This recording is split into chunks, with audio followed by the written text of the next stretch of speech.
Congratulations, Brother Emmanuel, sa iyong pagkatalo sa debate na ito. Daghang salamat, mga... Daw po. Ready ka na ba, Brother Emmanuel? Opo. Okay. Sinabi mo kanina, premise lang ito, moderator, give me a time to explain because you are under cross-examination.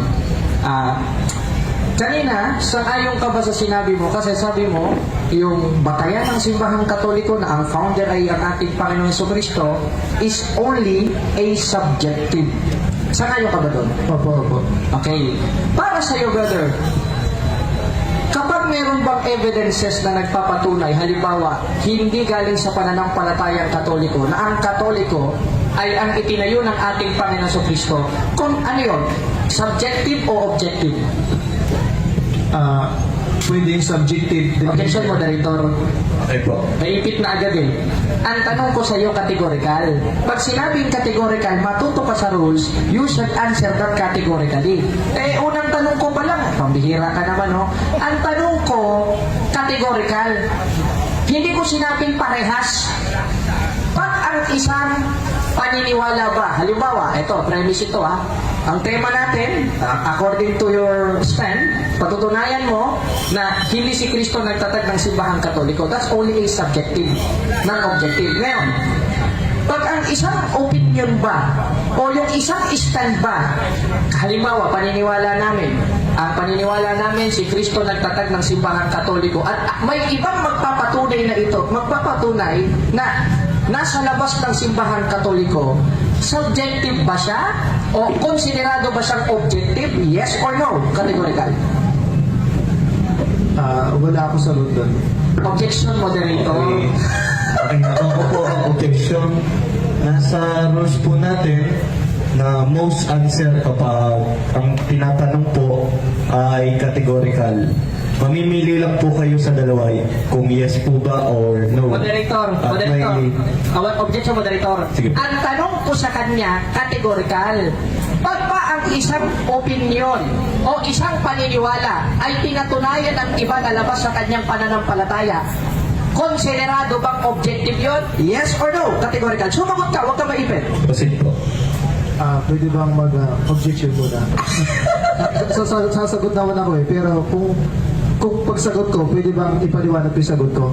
Yes po, sa pagsagot niyo po sa categorical, may pagpapaliwanag po kayo ng 1 minuto po. Sige, magpapaliwanag. Huwag mo Sige muna po. ikakat ha. Sige. Pag kaya sagot ko, pagpaliwanagin mo muna ako. Pause ko po muna yung time mo.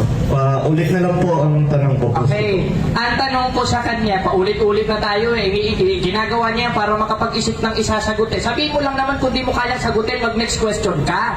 Ang tanong ko sa'yo, pag ba ang isang pananampalataya pinatunayan ng hindi nananampalataya o iba sa kanila sa mga kasamahan o merong mga solid references na iba sa kanilang pananampalataya na pinatunayan na ang simbahang Katoliko ay itinatag ni Kristo, konsiderado bang objective?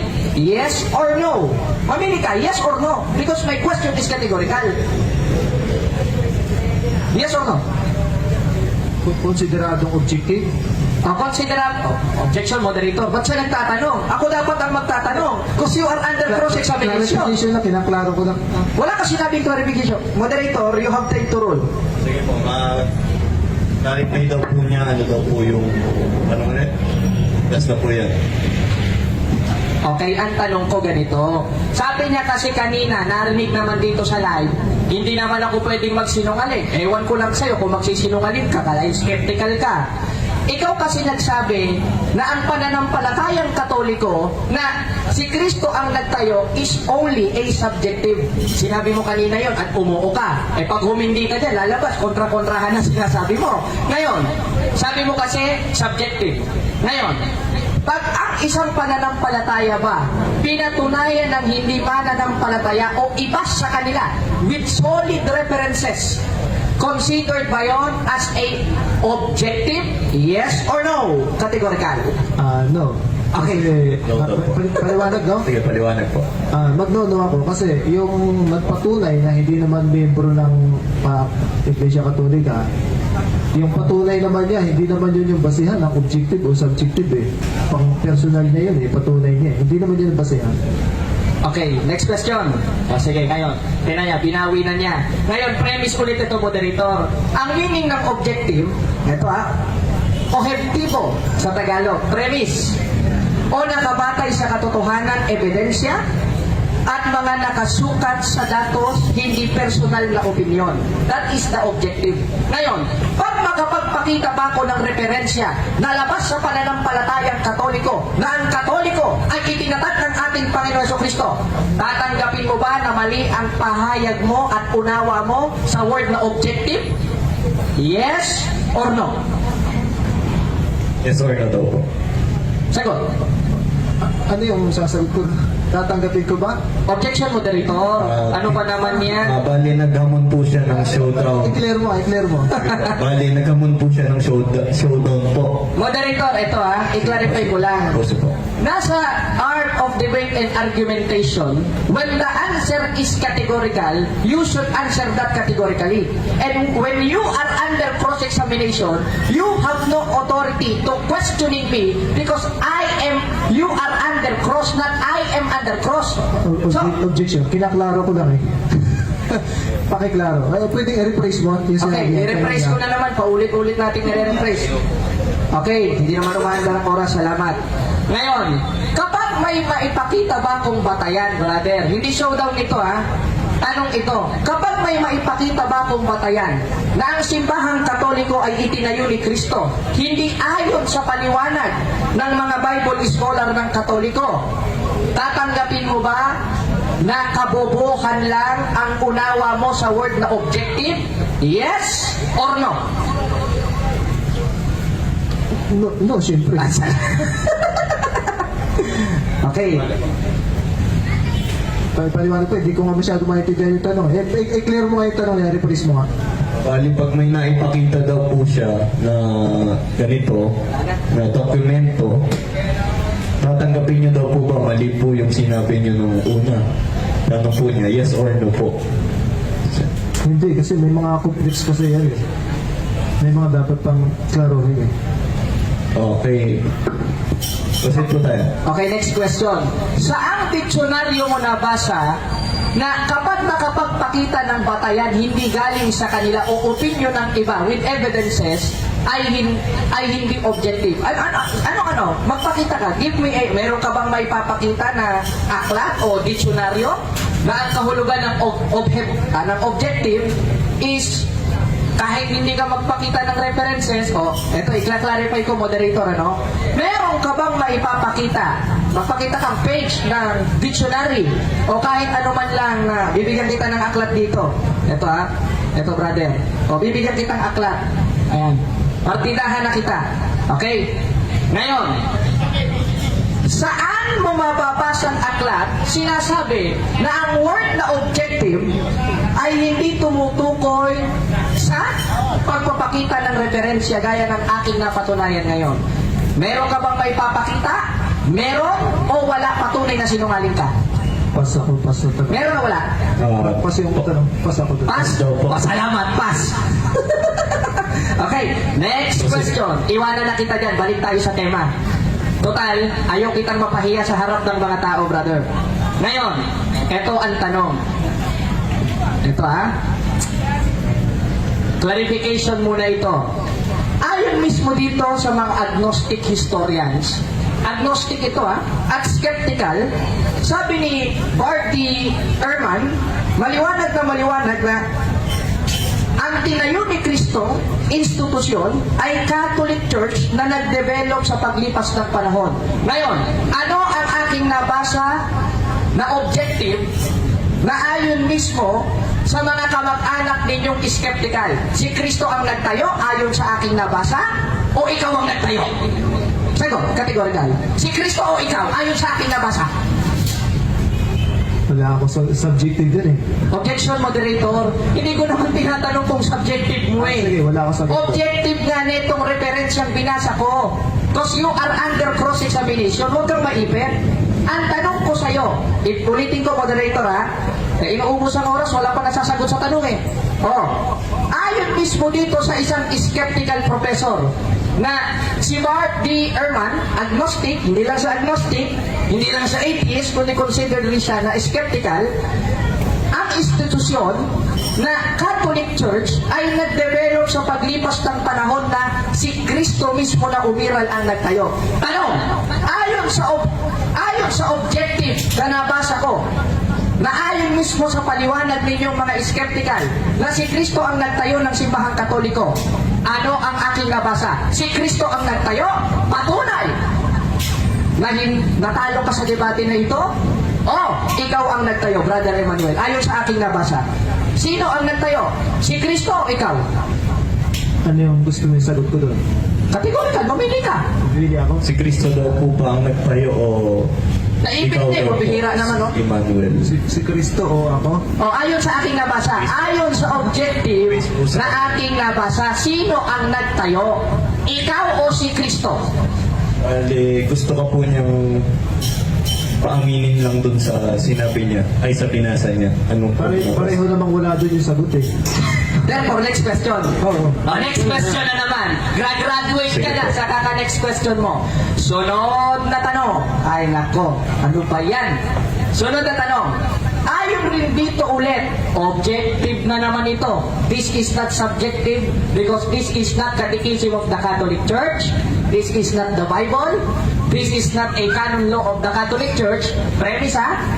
This is the explanation of the historians and skeptical and agnostic atheists. Ngayon, ang sabi naman ni Maurice Cassel, nagsimula ang Christian movement na Katoliko sa ating Panginoong Hesukristo sapagkat siya ang nagtayo. Tanong, ayon sa objective na aking nabasa, sino ang nagtayo ng simbahang Katoliko na ayon mismo sa mga agnostic na katulad mo? Si Kristo o ikaw? Categorical. Wala ako maintindihan doon sa tanong eh. Objection, moderator. Ano walang naiintindihan? Klaro kaayo ang akong pangutana kanimo. Bali, Ay. sige po. Bali, pinapaulit niya lang po sa inyo kung sino po ba ang nagtayo. Si Kristo po ba ayon daw sa aklat ninyo o ikaw daw po na skeptical? Objection po, object mo na ako. Sige po. Para clarification lang, ano? Kasi binabanggit niya na objective yun, yung pahayag niya, eh, hindi naman yung papasok sa objective, subjective yun eh. Kaya wala na lang ako sagot. Therefore, next question ulit. Next question na lang. Next question. Okay, next question na naman. Tingnan nyo, pansin nyo mga kapatid. Ilang beses na ako nagtatanong, di pa rin nasasagot. Sunod na tanong. Ayon naman, objective ito. Because, premise ha, because the meaning of objective, eto ha, asa na? 3 minutes na lang ang oras, sige.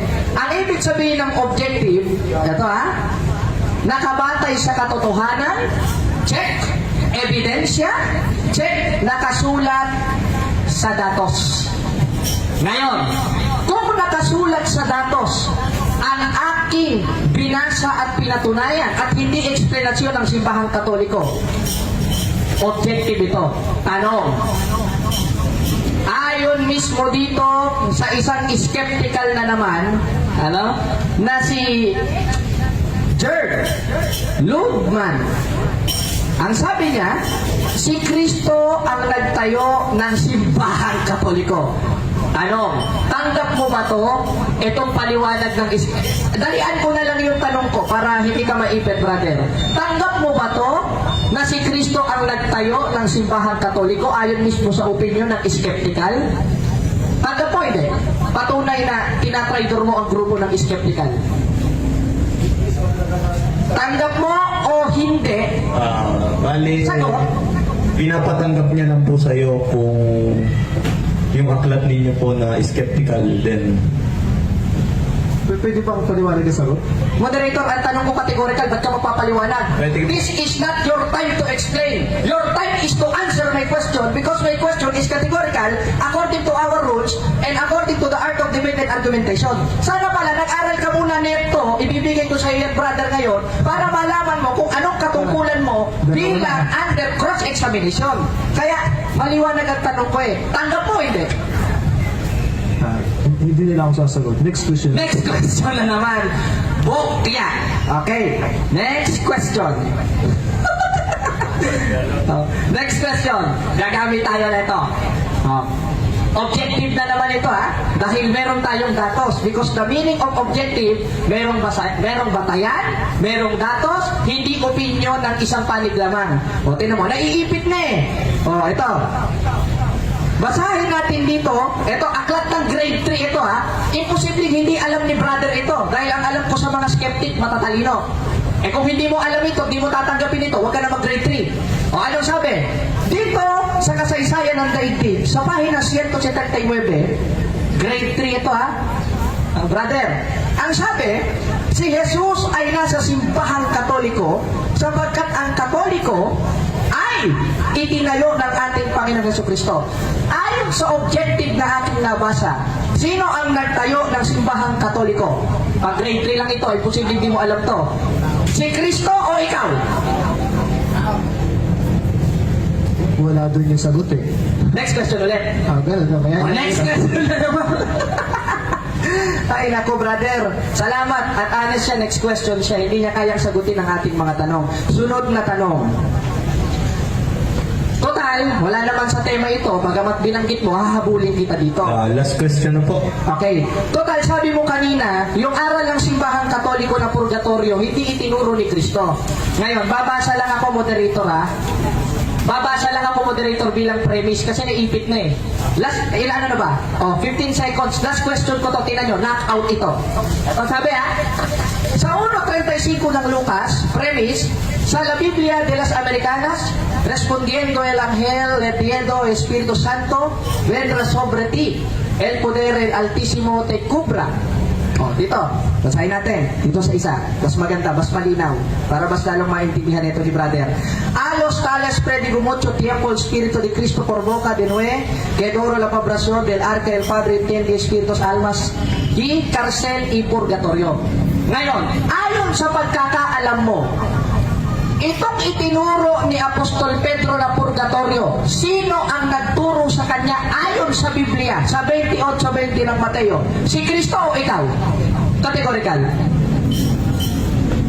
Wala na naman ako sagot. Wala ka naman sagot? Wala sa family Wala sa sagot? Wala naman. Salamat. Congratulations, brother, sa iyong pagkabogya sa debate na ito. Moderator, anong time na ba? Time na po. Salamat.